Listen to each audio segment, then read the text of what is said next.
Oke, Ibu buka pelajaran hari ini ya. Assalamualaikum warahmatullahi wabarakatuh. Waalaikumsalam warahmatullahi wabarakatuh. Oke anak-anak, apakah hari ini ada yang tidak masuk? Ada Bu. Ada siapa? Ada. Oh iya, nanti sekretaris minta tolong diisi ya jurnal ya.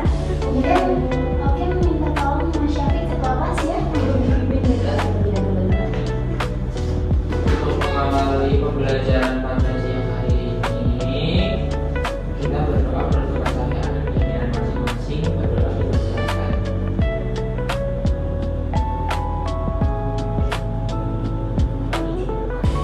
Baik, terima kasih Mas Syafiq. Oke anak-anak, hari ini kita akan belajar mengenai memahami isi teks laporan dan hasil observasi dalam bentuk video. Nah, minggu kemarin kan Ibu sudah menjelaskan nih mengenai pengertian dan ciri-ciri dari teks LHO. Tapi contohnya dalam bentuk teks. Nah, untuk kali ini kita akan belajar mengenai teks LHO dalam bentuk video. Oke, untuk tujuan pembelajaran hari ini, peserta didik diharapkan mampu menemukan informasi penting dari teks laporan hasil observasi dalam bentuk video sebagai bentuk pemahaman terhadap bahan pemirsa suatu video. Dari di sini nih anak-anak, ada yang sudah pernah menonton contoh video teks hasil observasi? Belum. Jadi nanti kita akan belajar bersama dalam bentuk video. Nanti ini akan Ibu tayangkan contoh video dari teks laporan hasil observasi. Teks laporan. Oke, jadi nanti teman-teman memirsa saja ya, tidak usah mencatat, tidak usah berdiskusi dengan teman ya, hanya memirsa. Teks laporan hasil observasi. Pohon kelapa. Kelapa merupakan tanaman yang termasuk dalam suku palung tanaman. Tumbuhan ini banyak ditemukan di daerah tropis, terutama di daerah pantai dan dataran rendah yang memiliki tanah berpasir serta cukup air dan sinar matahari. Kelapa dapat tumbuh hingga mencapai tinggi 30 meter dengan batang lurus dan tidak bercabang. Tanaman ini memiliki banyak manfaat bagi kehidupan manusia, baik dalam bidang pangan, industri maupun kesehatan. Tumbuhan kelapa terdiri dari beberapa bagian utama, yaitu akar, batang, daun, dan buah. Akar kelapa berjenis serabut dan menyebar luas untuk menyerap air serta unsur hara dari tanah. Kemudian bagian batang pohon kelapa berbentuk silinder, keras, dan memiliki ruas-ruas yang berfungsi sebagai penguat struktur tanaman. Daun kelapa berbentuk menyirip, panjangnya bisa mencapai 6 meter dan memiliki helai daun yang kuat serta lentur. Buah kelapa berbentuk bulat dan memiliki 3 lapisan, yaitu exokarp atau kulit luar yang tipis, mesokarp atau lapisan serabut, dan endokarp atau tempurung keras yang melindungi daging dan air kelapa. Kelapa dikenal sebagai tanaman serbaguna karena hampir semua bagiannya dapat dimanfaatkan. Buah kelapa memiliki air yang kaya elektrolit dan daging yang dapat dikonsumsi dalam berbagai bentuk seperti santan, minyak kelapa, dan tepung kelapa. Batangnya sering digunakan sebagai bahan bangunan dan perabotan rumah tangga. Daunnya dimanfaatkan untuk membuat anyaman atap rumah serta pembungkus makanan. Akar kelapa memiliki khasiat dalam pengobatan tradisional seperti mengatasi masalah pencernaan dan infeksi. Sabut kelapa digunakan sebagai bahan baku pembuatan tali, keset, dan media tanam, sedangkan tepung kelapa dapat diolah menjadi arang, kerajinan tangan, serta karbon aktif yang digunakan dalam industri penyalinan air.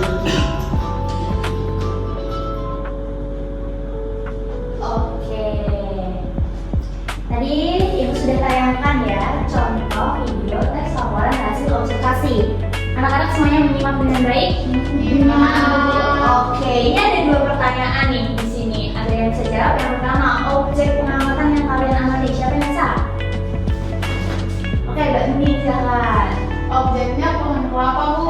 Pohon kelapa, benar nggak? Benar. Oke, selanjutnya pertanyaan kedua. Peristiwa atau fenomena yang terdapat dalam video, apa peristiwanya? Ada yang bisa?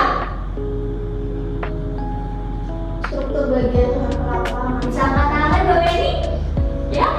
Struktur bagian kelapa, manfaat pohon kelapa, dan lain sebagainya. Iya, betul. Ada yang mau menambahkan? Sama Ibu. Iya, sama. Iya, benar sekali. Jadi, yang di dalam video tersebut merupakan penjelasan dari bagian-bagian dari pohon kelapa. Iya. Jadi, untuk pembelajaran hari ini, maaf, kita akan menjawab 3 pertanyaan ini. Yang pertama, bagaimana cara menemukan informasi penting dari video. Yang kedua, bagaimana membedakan struktur pernyataan umum, deskripsi bagian, dan deskripsi manfaat. Dan yang ketiga adalah bagaimana cara menyampaikan kembali isi teks secara akurat. Nah, nanti selama pembelajaran ini kita akan menjawab pertanyaan-pertanyaan ini. Semangat ya? Semangat! Oke. Untuk yang pertama, menjawab pertanyaan yang kedua, yaitu adalah struktur teks laporan hasil observasi. Ada 3 struktur. Yang pertama ada pernyataan umum atau biasa kita sebut dengan klasifikasi. Yang kedua ada deskripsi bagian, dan yang ketiga adalah deskripsi manfaat. Mohon untuk Mbak Lia bisa dibacakan untuk yang pernyataan umum. Pernyataan umum atau klasifikasi berisi gambaran umum tentang objek yang diamati. Pada bagian ini dijelaskan definisi, pengertian, atau klasifikasi objek secara umum. Oke, terima kasih Mbak Lia. Jadi penjelasannya adalah pernyataan umum itu biasanya bisa mengenai pengertian atau deskripsi. Misalnya dalam video yang Ibu tampilkan tadi, misalnya yaitu adalah pengertian dari pohon kelapa. Oke, paham ya? Paham. Selanjutnya deskripsi bagian, Mas Syafiq, mohon dibaca. Deskripsi bagian berisi penjelasan rincian tentang bagian-bagian objek, ciri-ciri atau aspek-aspek yang diamati. Informasi disajikan secara sistematis dan faktual. Oke, terima kasih Mas Syafiq. Dari video yang Ibu tanyakan tadi, ada yang bisa menjelaskan nggak deskripsi bagian dari video tadi? Menjelaskan tentang apa? Ciri-ciri, Bu. Ciri-ciri pohon kelapa. Terus bagian pohon kelapa. Struktur buah. Struktur buahnya. Manfaat. Kalau manfaat itu bukan masuk di deskripsi bagian ya Mbak Ning. Nah, nanti kita masuk ke deskripsi bagian. Mbak Ning dibaca silakan. Deskripsi manfaat opsional berisi penjelasan tentang manfaat atau fungsi objek yang diamati dalam kehidupan. Oke, terima kasih Mbak Ning. Nah, jadi deskripsi manfaat itu dalam teks maupun dalam video itu bersifat opsional. Boleh ada, boleh tidak ada. Nah, tadi Mbak Ning menyebutkan bahwa dalam video ada manfaat-manfaat dari pohon kelapa. Nah, itu masuknya di deskripsi manfaat. Paham sekarang? Sudah bisa membedakan ya? Bisa. Pertanyaan yang kedua tadi sudah terpecahkan. Oke, selanjutnya ini adalah langkah memirsa video PSLHO. Untuk langkah-langkahnya yang pertama yaitu adalah menentukan tujuan memirsa. Tadi anak-anak semuanya memirsa memiliki tujuan apa? Mengetahui informasi, disuruh bu guru. Ya kan, itu termasuk tujuan. Jadi kalau anak-anak sekalian memirsa suatu video, pasti kalian harus mempunyai sebuah tujuan sehingga kalian bisa menemukan tujuan dari memirsa itu apa dan jawabannya. Gitu? Untuk yang kedua adalah menyimak secara menyeluruh. Apakah tadi Ibu menampilkan video secara lengkap? Gunanya untuk disimak secara menyeluruh. Jadi kalau kalian ingin menemukan informasi secara lengkap, jelas, tentunya kalian harus menyimak atau memirsa video secara lengkap juga dan menyeluruh. Seperti itu ya. Salah? Untuk yang ketiga yaitu adalah mencatat informasi penting. Nah, tadi Ibu menyuruh kalian mencatat atau tidak? Tidak. Untuk yang pertama, kalian kesusahan tidak menyebutkan pertanyaan yang kedua? Susah. Iya, karena dalam video itu penjelasannya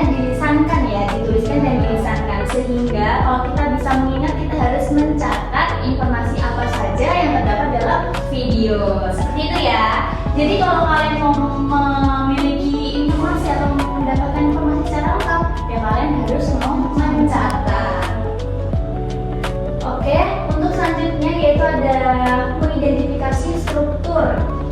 Nah, tadi contohnya, kenapa penting mengidentifikasi struktur tes LHO? Karena misalnya kita dapat menjelaskan bagian-bagiannya, klasifikasi itunya apa saja, deskripsi bagiannya apa saja, dan manfaatnya apa saja, sehingga kalian mendapatkan informasi yang runtut dan lengkap. Seperti itu ya.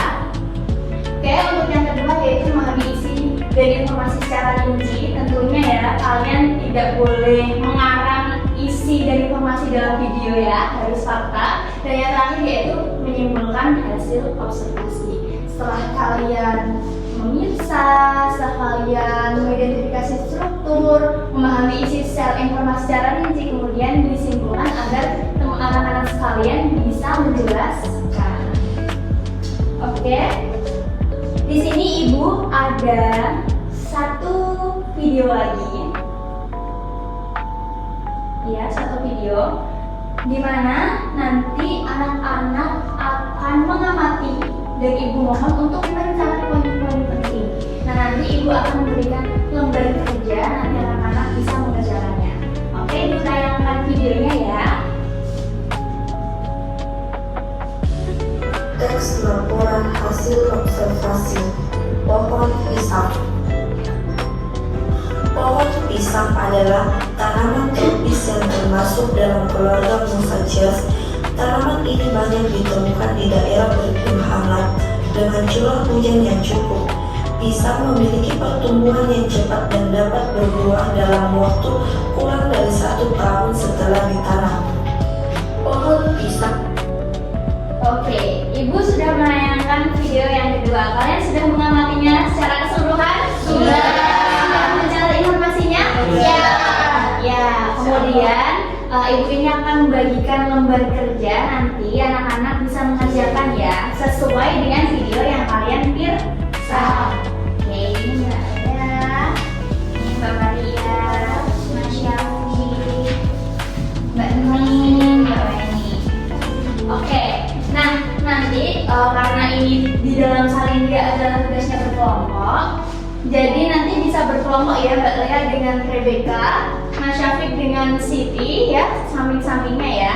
Jadi nanti membuat satu kelompok terdiri dari 2 orang siswa, di mana nanti anak-anak sekalian bisa mengerjakan yang ibu sudah beri ya. Itu ada 5 poin, bisa dikerjakan untuk waktunya 15 menit. Cukup ya? Cukup. Oke, silakan. Salam mengerjakan. Silakan. Iya. Ya tadi objek yang diamati ya Mbak Maria, nanti ditulis di sini ya dengan Mbak Nur. Ya. Iya. Lihat keren sekali Mbak Lea sudah mau selesai. Mbak Nur. Oh yang ini isi pernyataan umum tadi kan ibu sudah menayangkan video. Mbak ini juga mencatat nih berdasarkan sumbernya. Nah isi pernyataan umumnya itu apa saja bisa diletakkan di sini? Ya. Ibu ini fakta sama objek ini jadi satu apa bedanya? Dibedain ya, nanti fakta untuk yang pertama, terus bawahnya objek. Oke, kalau ada yang belum paham bisa ditanyakan kepada ibu.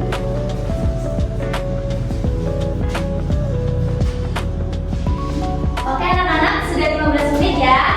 Ada yang belum selesai? Sudah. Oke, sudah. Keren-keren sekali ya kelas 10C ini. Oke, untuk lembar kerjanya bisa kalian bawa pulang. Bawa pulang. Tapi pertemuan berikutnya hari apa? Hari Jumat ya?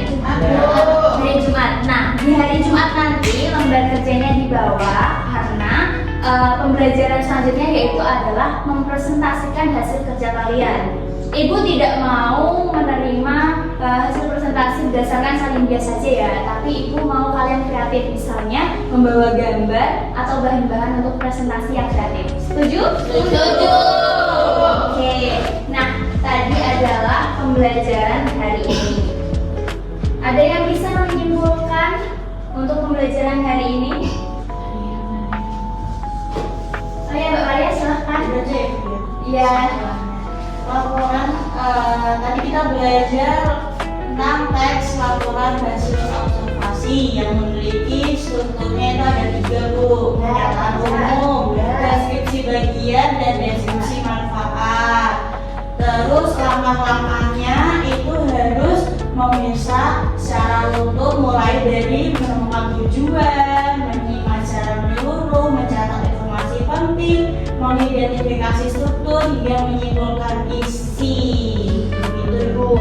Ya, sehingga pembelajaran hari ini kita dapat menemukan informasi secara jelas, lengkap, sistematis, runtuh, dan lain sebagainya. Begitu ya anak-anak.